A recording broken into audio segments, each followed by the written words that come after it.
Welcome to the show. I'm Mike. Hi, I'm Maggie. And we are Friends on Fire.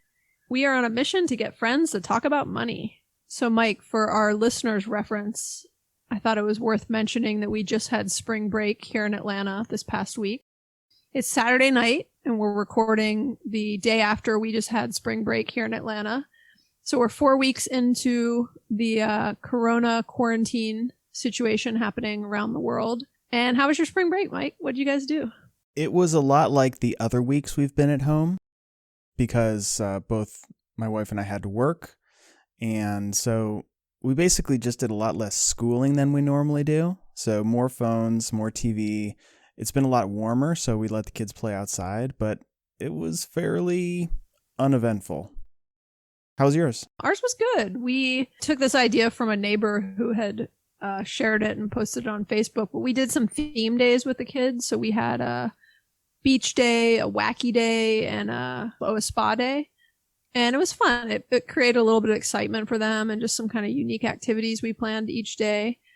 And it was good. We both took a couple days off work. So we worked for about half the week and then took about half the week off. And it was nice to take some time off. It just reminded me that you don't need to spend a lot of money to have fun. We previously had booked a house at the beach for a week with my mom and Greg's mom.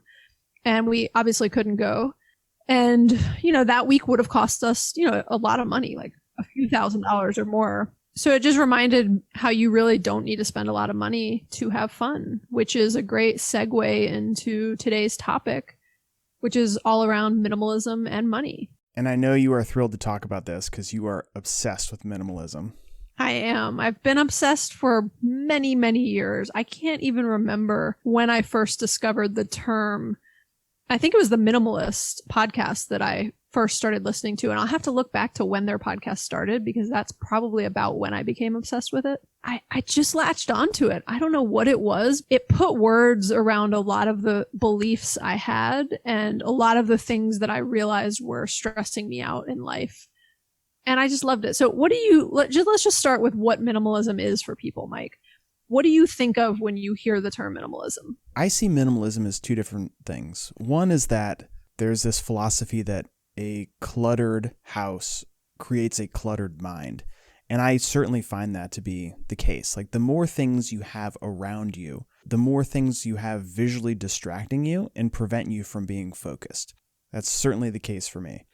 But then the other, from a financial perspective, is that things obviously cost money, but all of those things create new costs. You need costs to repair them, to maintain them. You need to store them. You'll eventually need to buy a bigger house to find room for all those things. And so the fewer things that I can have, that will create lower costs in the future. What about you? I think those are all great points, Mike. Let's start with a formal definition. The Minimalists are these two guys, Joshua and Ryan. They started a podcast in 2016, and then they wrote a bunch of books, and they produced this documentary on Netflix called Minimalism, which I would definitely recommend. And they define minimalism as, and I quote, a tool that can assist you in finding freedom. Freedom from fear, freedom from worry, freedom from overwhelm, freedom from guilt, freedom from depression, and freedom from the trappings of the consumer culture that we've built our lives around. Real freedom. I love their definition, Mike, because it really ties in with the idea of freedom, which is what has attracted both of us to the idea of FIRE and financial independence. And it's a word that we use and talk about a lot. That was a pretty robust definition of minimalism, though. I'm not sure I totally agree with all of it, but most of it, yes. It's funny you say it was robust. I had a lot of trouble saying freedom from like 12 times in a row. So that was what I thought you were going to call out about the definition. That was clearly a written definition and not one meant to be read aloud. Okay, here's another definition that I like. There's a guy named Joshua Becker who also is often credited as one of the kind of founding fathers of minimalism. He blogs at a site called Becoming Minimalist, and he's written a bunch of books that I highly recommend. He defines minimalism as, at its core, being a minimalist means intentionally promoting the things that we most value and removing everything that distracts us from it. It's a life that forces intentionality upon us. As a result, it forces improvements in almost every aspect of your life. I love the word intentionality from what he says, because it's definitely often the way I think of minimalism. And so I'll give you kind of my definition.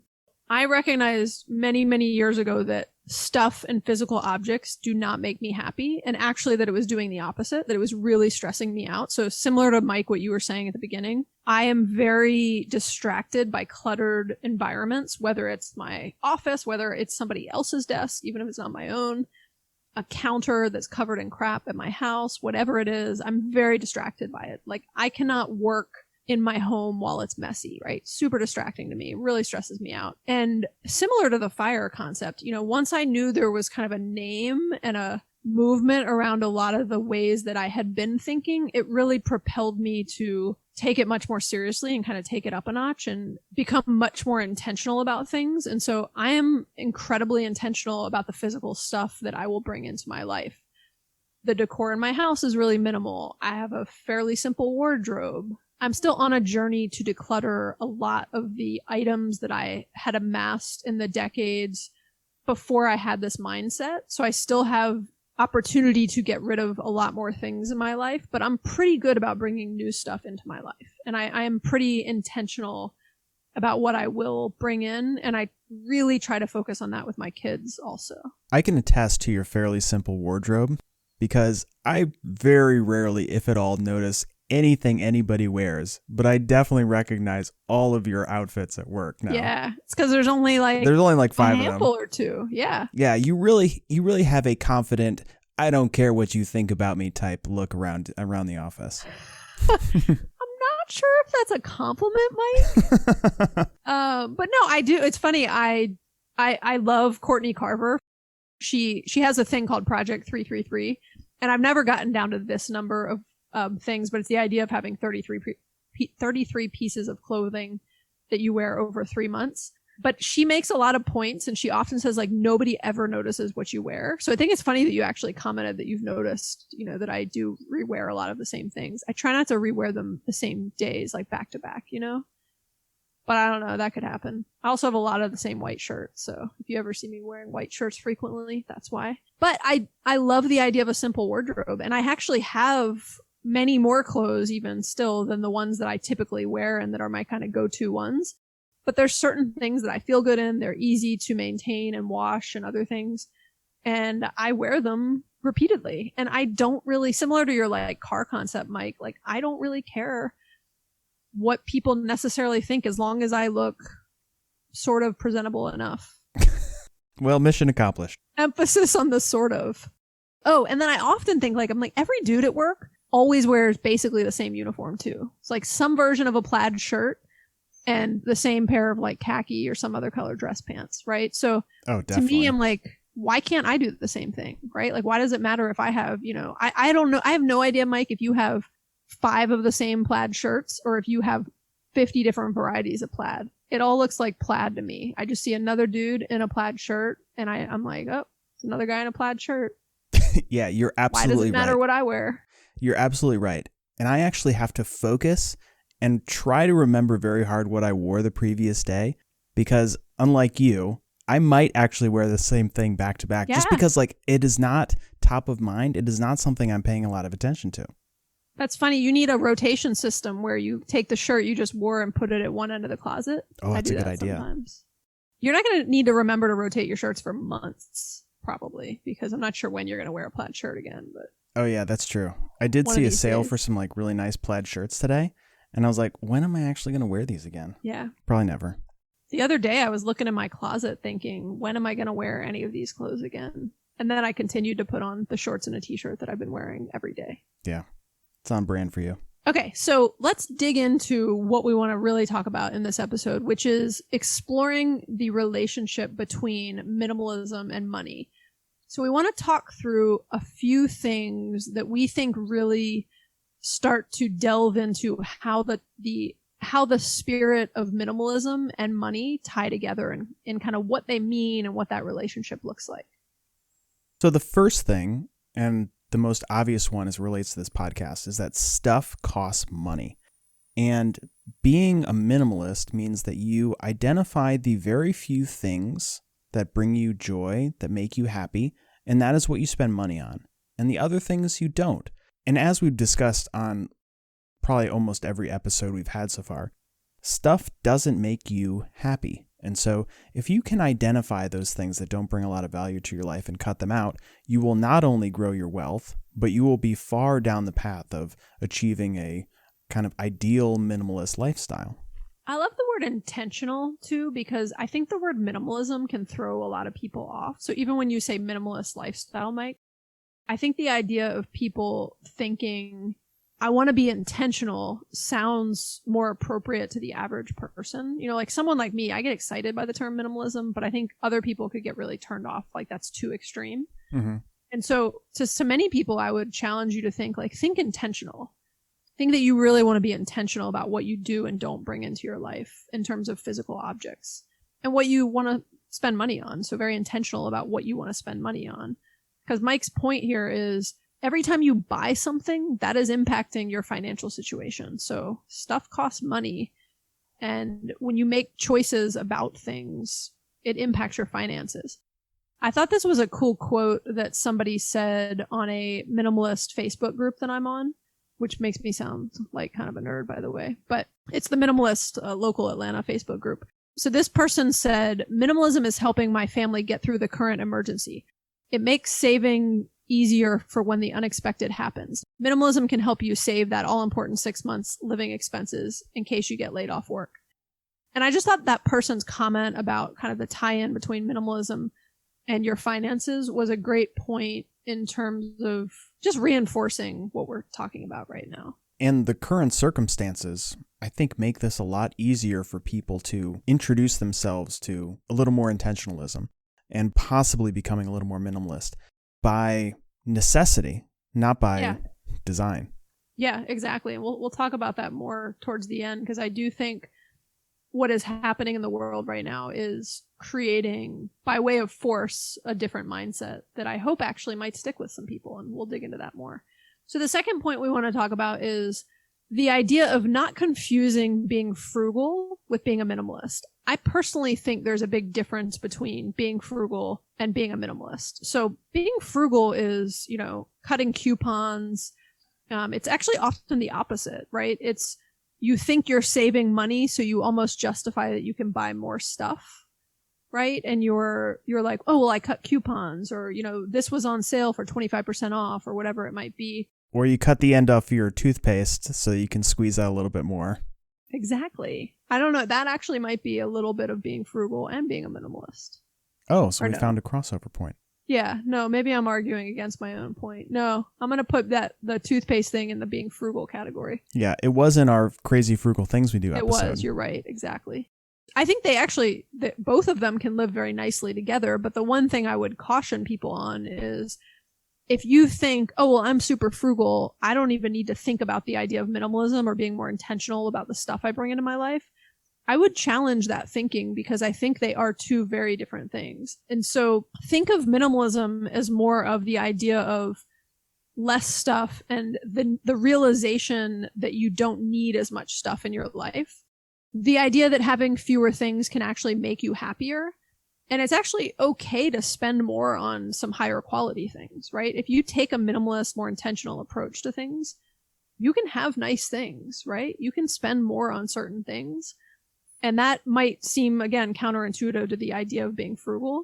But they are just two very different things that can coexist, but should not be confused with each other, is our point. And unlike you, Maggie, where you do splurge on some nice things, I am both frugal and a minimalist, in that I buy very few things, but then also buy very crappy things. That's actually a great point in comparison between us, because comment about my work wardrobe, which I think was a compliment, but I'm not really sure. It was not a compliment. I was trying to spin it around, but yeah, when you see some of the things I wear at work, some of those shirts, believe it or not, actually cost a lot of money. How much? One of my favorite companies. Hold on, let me go up for you real quick. This is like the peanut butter challenge. One of my favorite shirts, which I have a number. I have like 4 or 5 of them, and so you'll probably see them often. Costs $125. What? Yeah. That clearly doesn't look like it, huh? No. It's a white shirt. I know, but it is a white shirt. It's one of my favorite companies is Ministry of Supply, and they are not one of our sponsors. I say one of as if we actually have sponsors. Sorry. They are, this is not a paid reference, but Ministry of Supply, their shirts are made out of like NASA material. What the hell does that mean, Maggie? They're comfortable. I'm not buying them because they're like the most clearly they're not, based on your comment about what I wear to work. No, Maggie. What came from NASA specifically about this shirt? Hold on. Something. I think they went to the moon and back, and then they sell them. Something like that. That can't be true. It's not true. I'm trying to find the About Us on their website. Okay, here we go. About Us, their fabric and their technology. Yeah, I mean, they started it to solve a common problem. Dress clothes are notoriously stiff, high maintenance, resource intensive to produce. Blah, blah, blah. We engineer our products for people who never stop moving. Oh, it's born out of MIT. Again, what the hell does that mean? You are such a victim of good marketing. No, it has nothing to do with the marketing. Okay. All right, we are digressing way too far. Oh, it's something about spacesuits. It's like made out of the same material that spacesuits were made out of. It's a super breathable cotton. Okay. Well, I'm glad you enjoy your shirts. I really like them. Let's move on to number 3. This is something that... I forgot what this whole episode is about. I thought we were talking about dress shirts. No. Okay, what's number 3? Number 3 is minimalism helps combat lifestyle inflation. And this is something that is the enemy of everybody who has trouble saving. Lifestyle inflation is gradually buying bigger and bigger things, more luxurious items, more of certain things. So you get a nicer car, a bigger house. And if you are intentionally minimalist, you feel less of a need to buy more things, to continually upgrade your things. When you are on a path towards financial independence, you want to do everything you can to combat lifestyle inflation, and being intentionally minimalist is a great way to do that. Mike, one thing that you didn't say about lifestyle inflation is it's the idea that you're doing all of that as you make more money in life, right? And so as you're making more money, like every year, many people slowly are making more money over time, or they get a big promotion and they have big jumps. And then they take that more money and they inflate their lifestyle. And it's almost like they never got any more money. They're not saving anymore. They're just constantly inflating their lifestyle as their salary inflates. That's right. And some people inflate their lifestyle without making more money. And that's when you get into big trouble. Yes. I don't even know. There's got to be a whole nother term for that. That's called debt, actually. So true. There's a really good quote. I'm taking the free Coursera Science of Wellbeing course from Yale University. And is it Yale University? I don't know. I never. Maybe it's through NASA. Anyways, I'm taking that online course since it's being offered for free right now. And there's something that they're talking about in that course where they say, you know, what we think we need actually jumps up every time we get more. And that's the idea, and very related to lifestyle inflation, of like every time you get more, you constantly think you need more and you're never quite happy with it. I like that quote. And you think you need more. Yeah, I liked it a lot. That's why I saved it. It's a really important point. I'm going to say it again. What we think we need actually jumps up every time we get more. Okay, number 4. Very related to what we've been talking about. It's just the idea that more stuff and most stuff does not actually create happiness. There's so much research behind this, and we talked about it before in our happiness, sex, and money episode, around the idea that beyond a certain point of enough money to live and cover off your basics, more stuff and more money doesn't actually create more happiness. It might make you think it does. And there's a Dave Ramsey quote that he's really famous for saying that always makes me think of this. We buy things we don't need with money we don't have to impress people we don't like. And some of you guys may be trying to impress people you do like, so you can adjust that last piece if you want. But often people are making decisions to buy things to impress other people versus because it actually makes them happy. And to me, one of the things that I've really learned and grown into more and more over the years is what truly makes me happy and what I want and need more of to be happier. And it's not more stuff. It's the exact opposite. And on that point, less stuff equals more happiness. There's a ton of benefits to the idea of minimalism and having more intentionality with what you'll bring into your life. Some of them are, like we said, you spend less, so there's a lot of financial benefits to it. You just have a cleaner and simpler life. You'll spend less time cleaning your home. It's better for the environment. You can be more productive. You'll spend a lot less time out at stores shopping for things, returning things, dealing with repairs, etc. It can be much more visually appealing in your home. You could potentially live in a smaller space over time. You're not spending money to store things in a storage space, etc., which is ridiculous. You could find things easier in your home. I know how frustrating it is when you can't find something that you know you have. When you have fewer things, it's so much easier to find stuff. And you can display the things that are really meaningful to you and have a place for them, and it's just much easier to display them. As an example of that, I remember the first time I ever went to Mike's house. And you have a fairly, I would say, like fairly minimalist house, Mike. Thank you.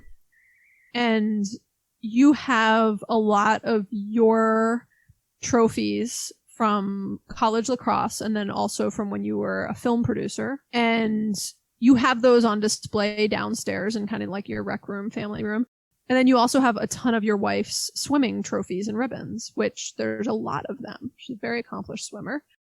It was really cool to see them, and they were laid out in a very simple way, right? They were on display, but just in a very like clean way. They weren't cluttered on a bunch of shelves with a ton of other crap all over the place.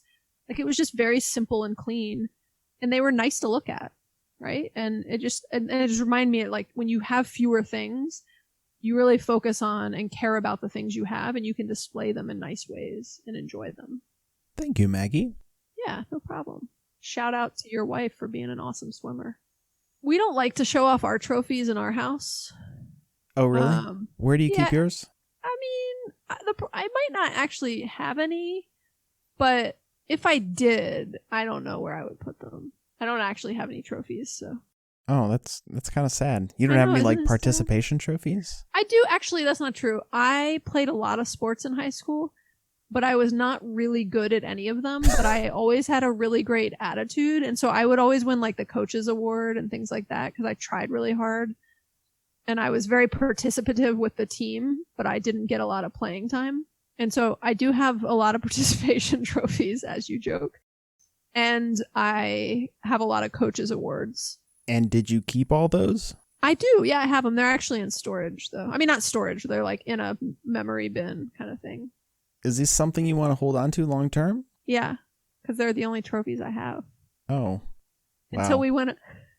This has gotten real sad now, Mike. Until we win a podcast trophy. I feel terrible for you, Maggie. When we win a podcast trophy, you know what I do have? I have a lot of humility from my years of playing sports and never winning any trophies. So that's something I carry with me everywhere I go. And someday we'll win a podcast trophy. That'll be exciting. All right. Well, this conversation took a weird turn I wasn't expecting. Okay. Let's bring it back in. This is not about who has more trophies. Clearly, it's Mike and his wife. You know, our main point here is we really want to reinforce the idea that there is this great relationship between minimalism and intentionality and your money and your finances. And this is a great time in the world to reinforce that. And we want to talk about a couple of recent articles, and we'll put these in the show notes. But I think they're worth quoting just a few things because they did such a great job of really tying together what's happening in the world right now and the tie-ins to minimalism and to more intentionality and the benefits that we would all see from that. So the first article was written by the Minimalists on their blog, and we'll put a link in the show notes. They referenced the idea that the first minimalism movement really gained a lot of popularity in the aftermath of the 2008 crash. So quoting them, people were yearning for a solution to their newly discovered problem of debt and overconsumption. Unfortunately, over the past dozen years, we've once again grown too comfortable. But the enemy isn't only consumerism now, it's overindulgence, both material and not. And they go on to really talk about the idea that what is essential to us changes over time as times change and as we change. And what we might have thought was essential, many years ago may not quite be the same. That's a really interesting perspective, because what has become essential has dramatically changed and become very clear over the past few weeks. We have essential employees who are not the type of people that you would consider for those types of roles. You have people who are working in grocery stores who are essential to the economy and to life continuing. The essential activities you have in your house, the essential things that you need to go buy on a daily basis have changed, and it's put it all in perspective. And so that part really resonates with me. Yeah, I agree. And they just make all of these points that I love. So I'm going to quote them just a couple more times. So they say, quote, "With the current financial crisis and a renewed search for meaning, our society will be coping with some critical realities in the not too distant future. Many new norms have been established during this crisis. Others will form in its wake. I hope we emerge from this uncertainty with a new normal, one that is predicated on intentionality and community rather than consumer confidence." And, they go on to quote their friend Joshua Becker, who we mentioned earlier, who says, "Use these days to reevaluate everything." And I love that phrase because just the simplicity of it, again, I don't want to make light of what's happening with this corona pandemic around the world, because it's incredibly serious. Lives have been lost and more lives will be lost, and it's incredibly sad. But I often do try to look for the good that can come out of it. And that is what the minimalists are talking about in this article. And it's what a lot of our points are here is, you can use this time that we're in the world as a bit of a wake-up call of what's truly important, And they go on to say, let's not waste this opportunity to reevaluate everything, to let go, to start anew. The best time to simplify was during the past decade.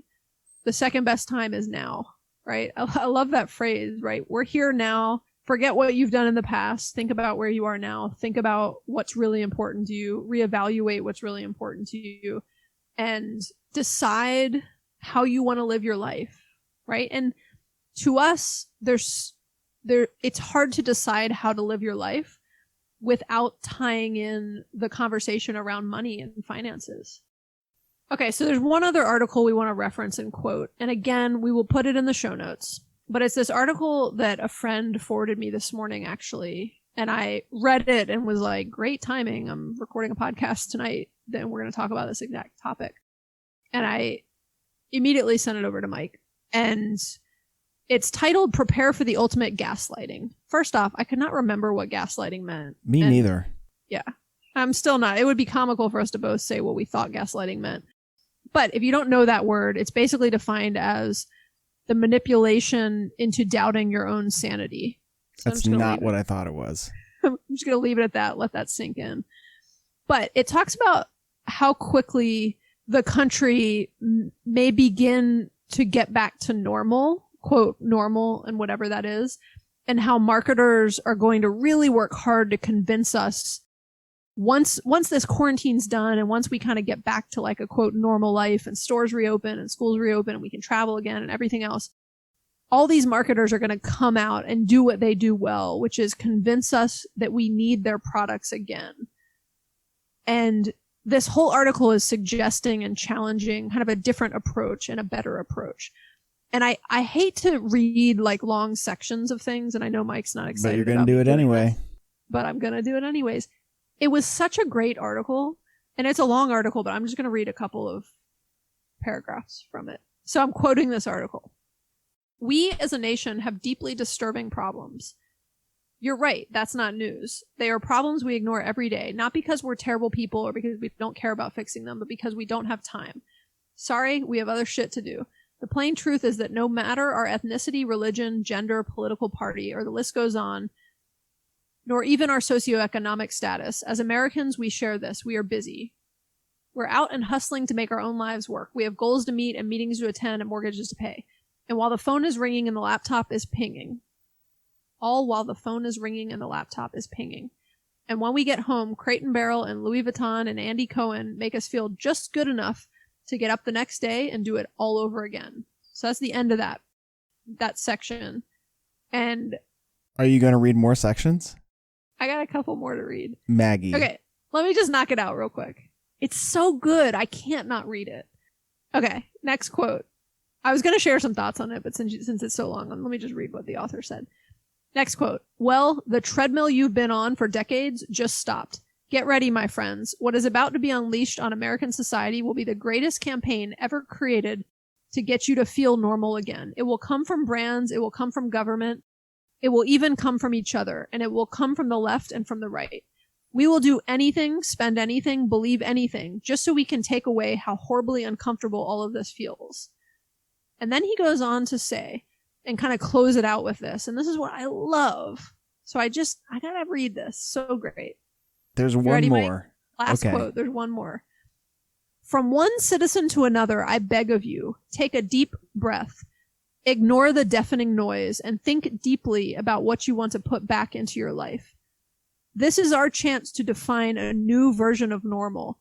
A rare and truly sacred, yes, sacred opportunity to get rid of the bullshit and to only bring back what works for us. What makes our lives richer, what makes our kids happier, and what makes us truly proud. We get to Marie Kondo the shit out of it all. I love this. Mike is watching me on video and I have like my fist like shaking in the air as You are so worked up right now. It is like a call to arms, Mike.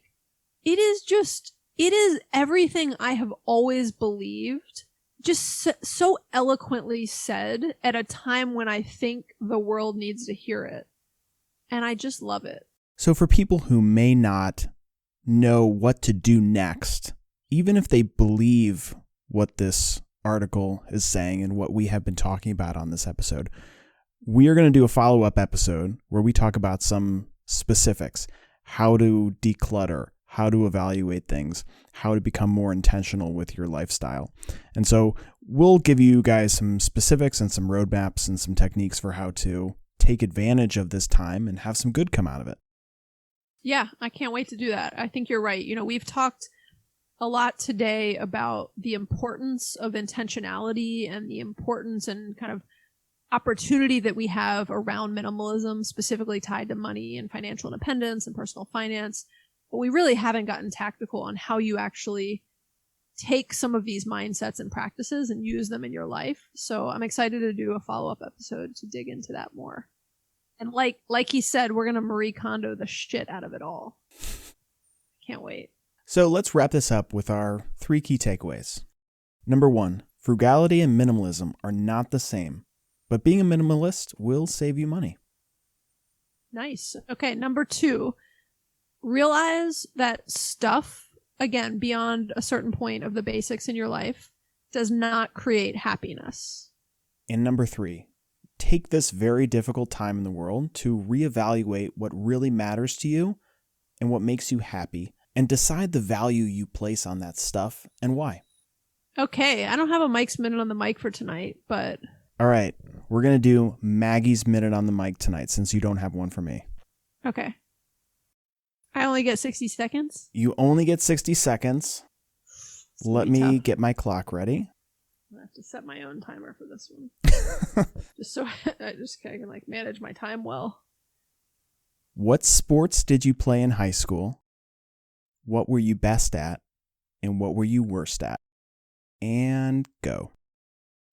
Okay. I played basketball, soccer, and I ran cross country. It's really hard to say what I was best at and worst at. I honestly was sort of equally average at all of them. I was probably the worst at soccer, which I might have played for the longest. I was medium at basketball, and it's not even fair to say that I was best at cross country because I was a really slow runner. I still am. Though I ran 3 11 minute miles tonight, which was a big deal in my slow running world. Wait, what? You 3 11-minute miles? No, 9.11 minute. Oh, okay. 9 minute 11 second. That's miles. awfully specific. You ran 9 minutes 11 seconds for all 3 equally? Well, that was my average for a 3-mile run. That's not how you do that. Well, that was my split pace. I don't know the exact per. All right, you're out of time, Maggie. That was 60 seconds. Okay. Hopefully that was helpful. Yeah, you sort of answered the question. Yeah. All right, Maggie, I really enjoyed. Just trying to rub in the lack of trophies there in your question, but keep going. All right, Maggie, I really enjoyed this episode. This was fun. I know it's your passion in life, and I'm glad we get to finally talk about it on this show. It is. I'm very passionate about it. All right. Thanks for humoring me. If you have any questions or comments, you can always call us or text us at 404-981-3370. Leave us a question, comment, or tip, and we will play it on the air. Awesome. You can also follow us on Instagram or Facebook, and you can leave us a review on iTunes. It really helps other people to find our podcast when you do leave us a review or follow us on social media. Thanks so much. Thanks for a great discussion on minimalism and money, Mike. Have a good night. Thanks, Maggie. Good night. Bye.